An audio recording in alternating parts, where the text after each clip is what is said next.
हमारा मन बड़ा ही अजीब होता है।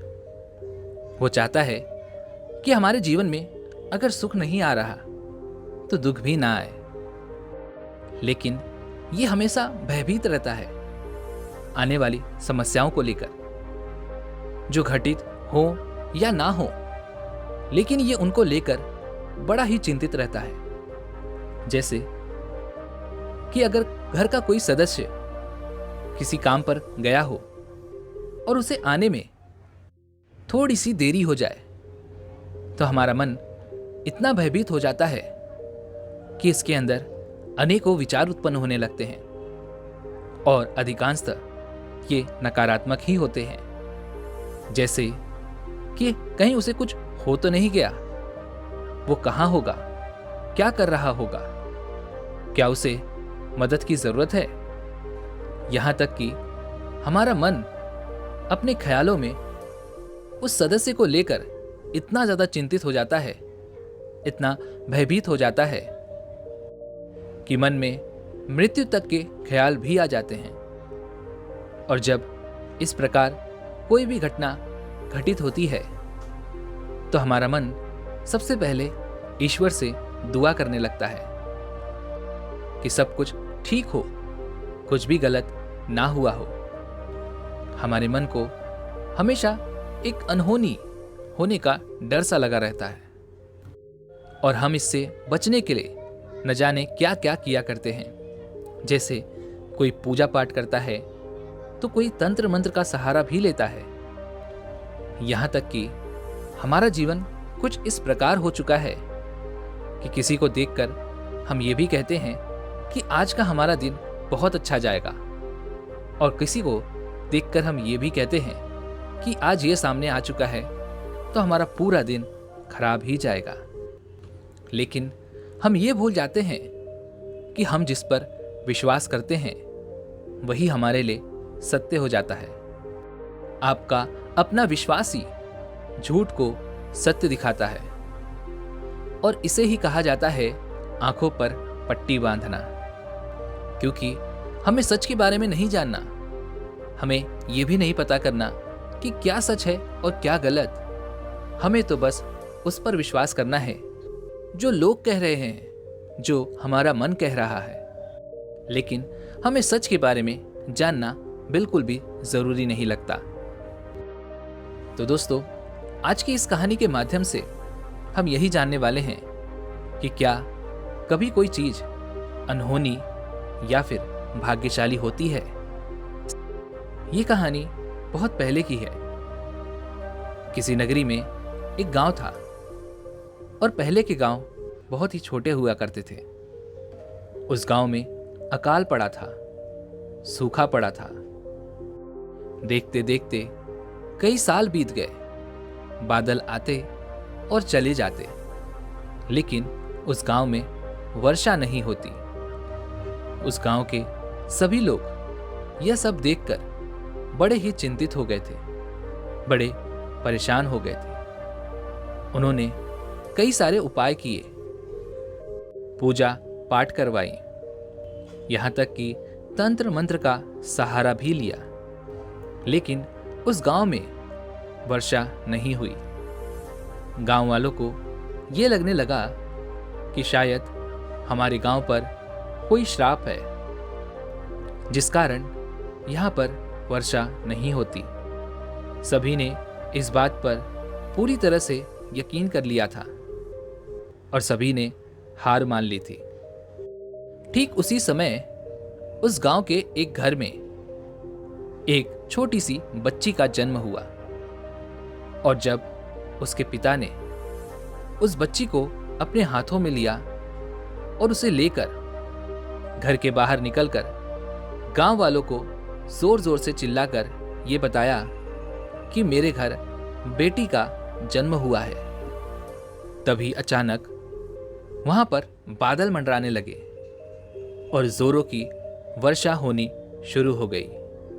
यह देख सारे गांव वाले खुशी से नाच उठे, वे झूमने लग गए।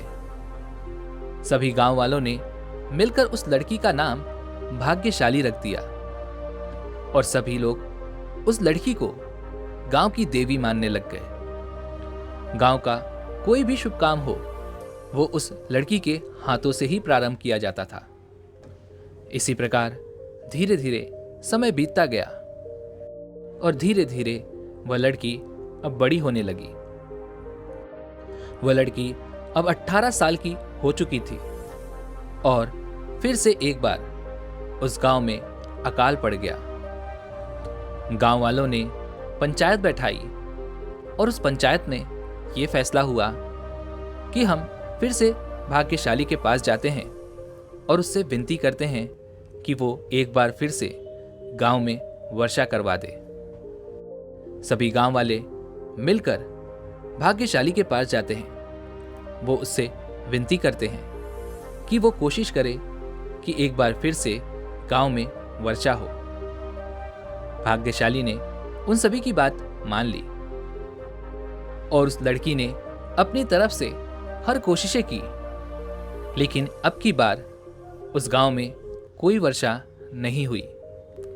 और भला वो कर भी क्या सकती थी? बारिश होना उसके हाथों में तो बिल्कुल नहीं। यह सब कुछ देख गांव वालों के मन में एक डर सा उत्पन्न हो गया। गांव वालों ने बाहर से कुछ ज्ञानियों को बुलाया और उनके सामने अपनी सारी समस्याएं रख दी और उनसे कहा कि वे लोग इस समस्या का कुछ समाधान निकालें। उन ज्ञानी लोगों ने सब कुछ देखा, सब कुछ सुना और अपना हिसाब किताब लगाना शुरू किया। काफी देर सोच विचार करने के बाद आखिरकार उन लोगों ने गांव वालों से कहा कि जिस लड़की को तुम लोग देवी मान के पूज रहे हो, अब उसके अंदर भाग्यशाली वाले कोई भी गुण नहीं रह गए। 18 साल पूरे होते ही वह अब भाग्यशाली नहीं रही, बल्कि अब वो इस गांव के लिए एक अनहोनी बन चुकी है। वह जहां भी रहेगी, वह जहां भी जाएगी, अब वहां केवल अनहोनी ही घटेगी, केवल बुरा ही बुरा देखने को मिलेगा। यह सब सुन वे सभी गांव वाले बहुत डर गए। उन्हें लगने लगा कि शायद अब हमारे गांव में और भी कुछ बुरा हो सकता है। सभी गांव वालों ने उन ज्ञानी लोगों से हाथ जोड़कर विनती की और कहा कि क्या आप इसका कोई समाधान निकाल सकते हैं। इस पर वे ज्ञानी लोग ये कहने लगे कि हम यहां पर पूरे 7 दिनों तक रुकेंगे और इन 7 दिनों के अंदर हम इसका समाधान निकालने की कोशिश करेंगे, लेकिन तब तक आपको इंतजार करना होगा। यह सब सुन गांव वालों में एक दहशत सी फैल गई। जब भी किसी के घर में कोई बीमार पड़ता तो उसका सारा दोष भाग्यशाली को लगाया जाता। किसी के घर में अगर मेज या फिर कुर्सी टूट जाती तो उसका भी दोष भाग्यशाली को लगाया जाता। यहां तक कि घर में अगर कोई बर्तन भी गिर पड़े तो ऐसा कहा जाता था कि यह सब कुछ उस अनहोनी ने किया है। गांव में लोगों के मन में इतना डर हो चुका था कि गांव में अगर कुछ भी घटना घट जाती तो इसका सारा श्रेय, सारा दोष वो भाग्यशाली के सर पर मढ़ देते थे। अब तो यहां तक बात आ चुकी थी कि जब भी कोई भाग्यशाली का चेहरा भी देख लेता तो वो यही कहता था कि आज का सारा दिन बेकार जाएगा और आज कुछ न कुछ अनहोनी घटना अवश्य घटेगी। इसी प्रकार धीरे धीरे 7 दिन बीत गए। उन ज्ञानी लोगों ने 7 दिन बाद गांव वालों से कहा कि हमने समस्या का समाधान निकाल लिया है और इसके 2 तरीके हैं। पहला कि आप उस अनहोनी लड़की यानी उस भाग्यशाली को गांव से धक्के मार के निकाल दो, जिससे आपके गांव में वापस से खुशहाली आ जाएगी, लेकिन इसमें थोड़ा समय लगेगा। और दूसरा तरीका यह है कि हमें उस लड़की की भाग्यशालिता को वापस लाना होगा, जिससे बस कुछ ही समय में गांव की काया पलट बदल जाएगी। और इसके लिए उस लड़की को आज से 5 दिनों बाद गांव में खुले मैदान में उसी प्रकार आना होगा जैसे वह अपने पैदा होने के समय आई थी, अर्थात बिना कपड़ों के।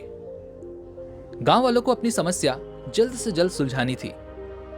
उन लोगों ने यह फैसला किया वे लोग दूसरे तरीके को अपनाएंगे, यानी भाग्यशाली की भाग्यशालिता को वापस लाएंगे और उसे 5 दिन बाद खुले मैदान में बिना कपड़ों के लाएंगे। भाग्यशाली को जबरदस्ती एक कमरे में बंद कर दिया गया जहां पर उसे खाना और पानी दिया जा रहा था, लेकिन उसे इस अवस्था में उसके माता पिता कभी नहीं देखना चाहते थे। एक दिन रात के समय उसके पिता ने उस दरवाजे को खोल दिया जहां पर भाग्यशाली को रखा गया था और अपनी बेटी से कहा कि बेटी भाग जाओ यहां से और वापस कभी यहां मत आना। भाग्यशाली उस कमरे से निकल गई और भागते भागते इतनी दूर चली गई कि अब उसे गांव वाले नहीं ढूंढ सकते थे। लेकिन भागते भागते वो इतना थक चुकी थी कि उसे चक्कर आने लगे और वो बेहोश होकर वहीं पर गिर पड़ी। कुछ घंटों बाद जब उसकी आंखें खुली तो उसने देखा कि वो एक बौद्ध भिक्षु के आश्रम में है। जैसे ही भाग्यशाली को होश आया तो उन बौद्ध भिक्षु ने उसे खाना खिलाया और फिर उससे पूछा कि भला तुम यहां क्या कर रही थी। इस पर भाग्यशाली ने अपने ऊपर बीती हुई सारी बातें उन बौद्ध भिक्षु को बता दी। धीरे धीरे समय बीतता गया और अब भाग्यशाली उस आश्रम का एक हिस्सा बन चुकी थी। वह एक सन्यासी बन चुकी थी। एक दिन भाग्यशाली ने अपने गुरुदेव से कहा, हे गुरुदेव, क्या कोई ऐसा व्यक्ति हो सकता है या फिर कोई ऐसी वस्तु हो सकती है जो अनहोनी हो, या फिर इसी प्रकार कोई वस्तु या फिर कोई व्यक्ति भाग्यशाली हो सकती है। वह बौद्ध भिक्षु भाग्यशाली की इस बात को सुनकर मुस्कुराने लगे और गुरु ने कहा, इस दुनिया में एक ही अनहोनी होती है, बाकी और कोई अनहोनी नहीं होती। आगे उन गुरुवर ने भाग्यशाली से पूछा कि अच्छा तुम बताओ, इस दुनिया में सबसे कीमती चीज क्या है। इस पर भाग्यशाली ने जवाब देते हुए कहा कि गुरुदेव, सोना। गुरु ने कहा, नहीं। भाग्यशाली ने कहा, अच्छा सोना नहीं तो फिर हीरे तो अवश्य ही होंगे। गुरु ने कहा, यह भी नहीं। आगे भाग्यशाली ने कहा, अगर सोना और हीरा नहीं तो इसका मतलब यही हुआ कि एक बड़ा साम्राज्य ही होगा, क्योंकि इसे चलाने के लिए एक बड़ा राजा भी चाहिए और साथ ही साथ उस साम्राज्य में एक बड़ी प्रजा, हीरे जवाहरात, सोना, सभी कुछ भरपूर मात्रा में होता है। इस पर वह गुरु हंसने लगे और भाग्यशाली से कहने लगे कि ये सब भी नहीं है। तभी भाग्यशाली ने कहा, हे गुरुवर, भला साम्राज्य कीमती चीज क्यों नहीं हो सकती। इसके लिए लोग क्या क्या नहीं करते, आपस में लड़ते हैं, मरते हैं और इसे पाने के लिए अनेकों प्रकार के प्रयत्न करते हैं। इस पर उन गुरुवर ने कहा कि यही तो एक चीज है जो अनहोनी है, जिसे नहीं होना चाहिए। इस पर वह भाग्यशाली कहती है कि हे गुरुवर, अगर इस दुनिया में सबसे कीमती चीज यह सब नहीं है तो फिर भला क्या है। तभी गुरुवर ने भाग्यशाली की इस सवाल का जवाब देते हुए कहा कि इस ब्रह्मांड में हीरे जवाहरात, सोना जैसी किसी भी चीज की कोई कमी नहीं है जिसे हम कीमती मान सके। हाँ, हम भले इसे कीमती मानते हैं, लेकिन इस ब्रह्मांड के लिए ये बिल्कुल भी कीमती नहीं है। इस ब्रह्मांड के लिए ये सब कुछ एक पत्थर मात्र है और उससे ज्यादा कुछ नहीं। अगर इस दुनिया में सबसे कीमती चीज की बात की जाए तो वो है हमारा शरीर, यानी कि मनुष्य का शरीर, जो हमारे पास है, जिससे कुछ भी किया जा सकता है, जो इस धरती पर किसी अन्य प्राणी के पास नहीं है, और यही सबसे कीमती है, इससे ऊपर और कुछ नहीं। लेकिन अनहोनी की बात तो यह है कि हम इतना कीमती शरीर पाकर भी क्या करते हैं? एक दूसरे से द्वेष रखते हैं, घृणा रखते हैं, जलते हैं, धोखा देते हैं, दूसरों को कष्ट देते हैं, अपना पूरा जीवन केवल सोना चांदी और पैसे इकट्ठा करने में बिता देते हैं। जमीन जिसका विभाजन नहीं किया जा सकता, उसे हम विभाजन कर देते हैं। लेकिन इस शरीर को लेकर हम जो कुछ भी अच्छा कर सकते थे वो हम नहीं करते। और इस दुनिया में यही एक अनहोनी है जो घटती रहती है। क्या तुमने कभी किसी प्राणी को देखा है कि वो दूसरों की बुराई करता है? क्या तुमने कभी किसी प्राणी को देखा है जो सोना चांदी या फिर पैसों को इकट्ठा करने के पीछे लड़ता और मरता है? और अगर ऐसा वो प्राणी नहीं करते हैं तो इंसान से अच्छा जीवन तो वही जी रहे हैं। इसलिए इस ब्रह्मांड में अगर कोई सबसे कीमती चीज है तो वो है मानव शरीर, क्योंकि यह हमें वह सब कुछ करने की आजादी देता है, शक्ति देता है जो बाकी सब नहीं कर सकते। इसके साथ हम बड़े बड़े और बहुत ही प्रभावशाली काम कर सकते हैं, पर हमें तो एक दूसरे की सिर्फ बुराई ही करनी है, दूसरों से घृणा करनी है, और इसी में हमें अपना जीवन बिताना है, क्योंकि हमें इसी में आनंद आता है। और धीरे धीरे शरीर का नष्ट होने का समय भी आ जाता है। बस यही एक अनहोनी घटना है जो हमेशा घटती रहती है। गुरु से ये सारी बातें सुन भाग्यशाली ने गुरुवर को प्रणाम किया और कहा, हे गुरुवर, मेरे गांव वाले पहले मुझे भाग्यशाली बुलाया करते थे, और जब मैं उनके लिए उपयोगी नहीं रही तो उन्होंने मुझे अनहोनी बना दिया। तो मैं भाग्यशाली हूं या फिर अनहोनी, ये मुझे समझ नहीं आ रहा। इस पर वह गुरुवर कहते हैं कि चलो मैं तुम्हें कहीं लेकर चलता हूं। गुरु भाग्यशाली को एक घर में लेकर जाते हैं। उस घर का मालिक जैसे ही उन गुरुवर को देखता है, वो कहता है कि हे गुरुवर, ऐसे ही रोज हमारे घर पर आ जाया कीजिए। आप जिस दिन भी हमारे घर आते हैं उस दिन मेरे साथ कुछ न कुछ अच्छा जरूर होता है। आपका आना मेरे लिए बड़ा ही भाग्यशाली होता है।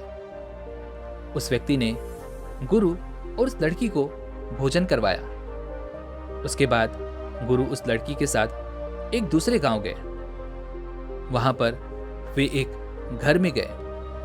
वहां के मालिक ने जैसे ही गुरु को देखा, उसने अपना मुंह टेढ़ा बना लिया और चिल्ला कर कहा, तुम्हें कितनी बार मना किया है, तुम यहां पर मत आया करो, क्योंकि तुम पाखंडी हो, तुम्हें किसी चीज का कोई ज्ञान नहीं।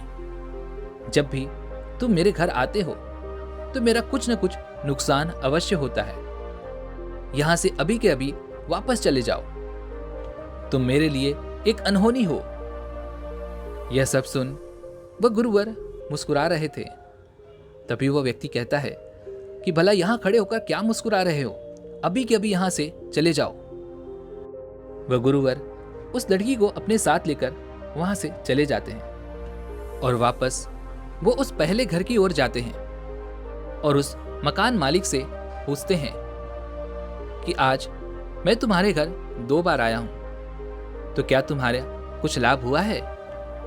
वह व्यक्ति कहता है, जी गुरुदेव, आज मुझे बहुत बड़ा घाटा होने वाला था, लेकिन आप आ गए, इस वजह से मुझे थोड़ा ही नुकसान झेलना पड़ा।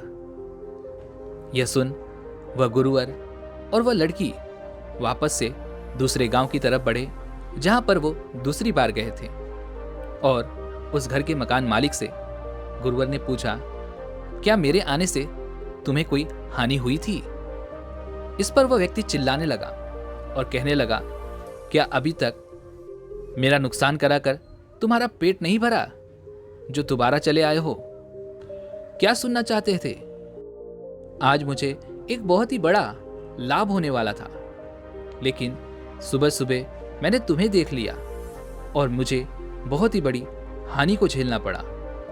यह सब सुन वह गुरुवर और वह लड़की वापस आश्रम की ओर चल पड़े। आश्रम पहुंचते ही गुरुवर ने उस लड़की से कहा, अब बताओ तुम्हें क्या समझ में आया?